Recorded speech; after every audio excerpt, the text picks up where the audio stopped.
Hello and welcome to the show. We're back again on Pro Football Now. It is weekend 12 in the NFL, and a happy Thanksgiving to you. I'm Ron Burke. Week 12, and it doesn't get any better than the New England Patriots. Their prospects of winning right up there with death and taxes, I'd say right now.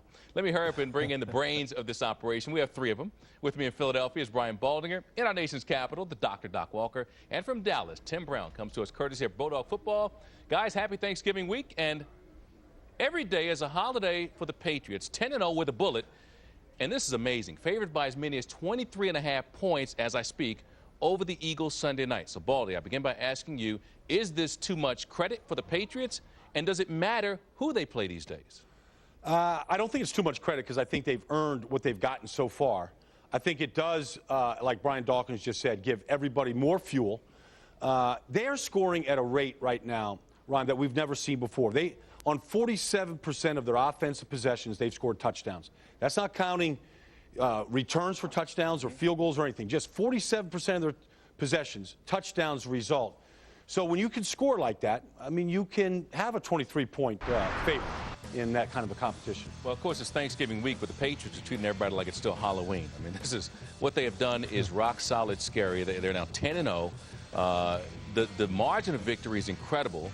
They've scored more than 34 points in 9 of their 10 games. Only the Colts really played them in a game, a competitive game. Tom Brady, you know, he's bearing down on history.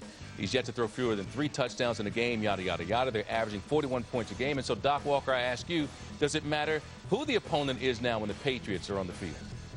Well, it always matters to a certain degree because of matchups.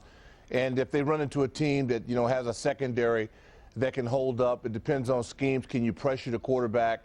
So Philadelphia, everybody's got a challenge, but it's still pro ball. I don't think the Dolphins will go winless, and I'm not convinced that they'll go undefeated. Hey, Tim, the Patriots, if you look at their last 9 offensive possessions, and you exclude one, which was like a throwaway possession at the end of that Colts game, they've scored touchdowns on all 9 possessions. This kind of stuff isn't supposed to be happening. I mean, this is historic to the point where we haven't seen it, and 10 weeks into the season, nobody has an answer for it. We see teams adjust throughout the season all the time, but why not in this case have we seen teams be able to adjust against New England?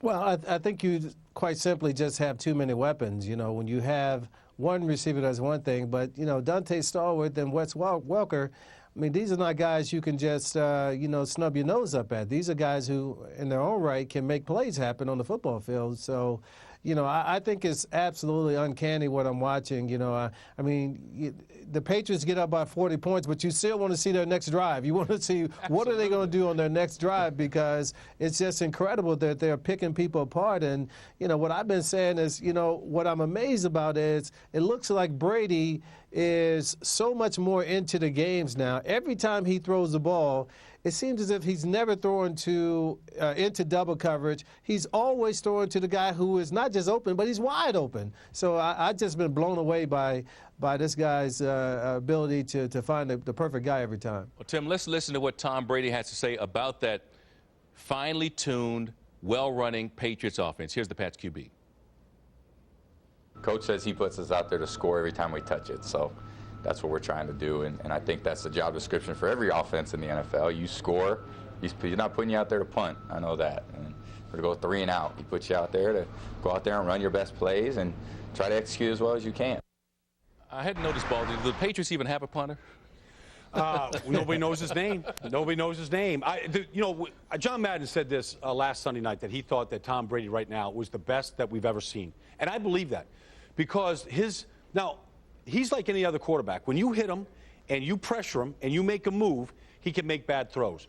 But when you let him sit in the pocket the way Buffalo did the other night, they dropped 9 guys into coverage, rushed 2.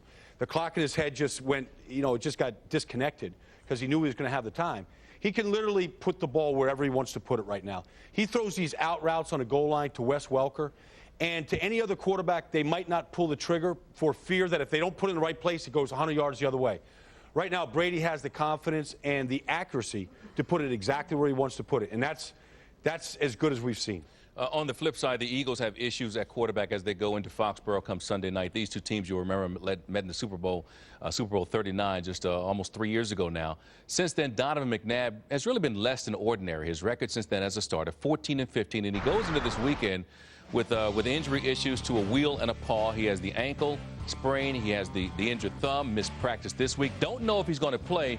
But, Doc, I ask you, even a quarterback that's struggling, if he's your main guy with McNabb's resume, you got to have him on that field in a game like this Sunday. Well, you have to think about your entire season. I think Dawkins summed it up well. I mean, for teams like Philadelphia, I mean, every game is critical to their goal of trying to make it to the playoffs, but you also have to be smart. If you hold him out and you can get him for the remainder of the season, that might be what you do. But you got to go with the guys that are healthy, and you've got to go out and compete. And you may be against all odds, but you still have to go out and compete. Okay, here's McNabb, who got hurt in last week's game against the Jets, talking about his injury situation. You want to be smart, but also you just want to get out on the field and play. I've worked extremely hard to try to get back from a knee injury, and just kind of been doing different things to try to strengthen that up. And then, you get an ankle, you get a thumb. So you want to continue to do what you did to prepare yourself after the knee to get back out there and compete and give all you have. Okay, now before we go to the original 81 to talk about this particular receiver, Randy Moss, let's look at here, Tim chuckling in the back. Let's look at Randy Moss. I think you know his record. I think you know what he's done this season. It is phenomenal. As he's now closing in on a record that Jerry Rice is holding, and you got to figure over the balance of the next 6 weeks. He should pass that record. But when you look at what he's done in terms of receptions, 5th overall in the NFL. Yards, he's #1 yards per game. He ranks in the top in touchdowns as well with his 16. And the interesting thing here to me, Tim, is that in seasons past, as we project the Patriots this season, in seasons past, Tom Brady has done it with players who are kind of just guys at that position. Now he has a bona fide Hall of Fame talent. So why is there any reason to think that Randy Moss won't have maybe his best season, and this team won't go 16-0 when all is said and done? Well, I mean, you have to believe that. I mean, they're showing that. I mean, when you watch Randy Moss play, after watching him the last 3 years, you just had no inclination that this man was going to come out and play football like this. I know I was saying earlier in the year, he's done, he's washed up. Why would the Patriots bring this guy in? He's going to run a great organization.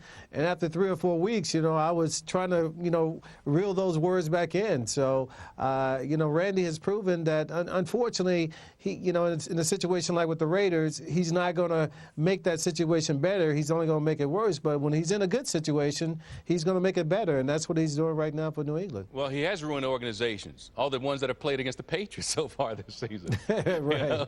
Okay, with that, we say so long to you, Tim Brown. Thank you so much, and have a great rest of your Thanksgiving weekend, okay? Thank you. Same to you guys. All right, for more Tim's analysis and insight to the pro game, check him out on BodogFootball.net. So our thanks to Tim. We step aside for a second. When we come back,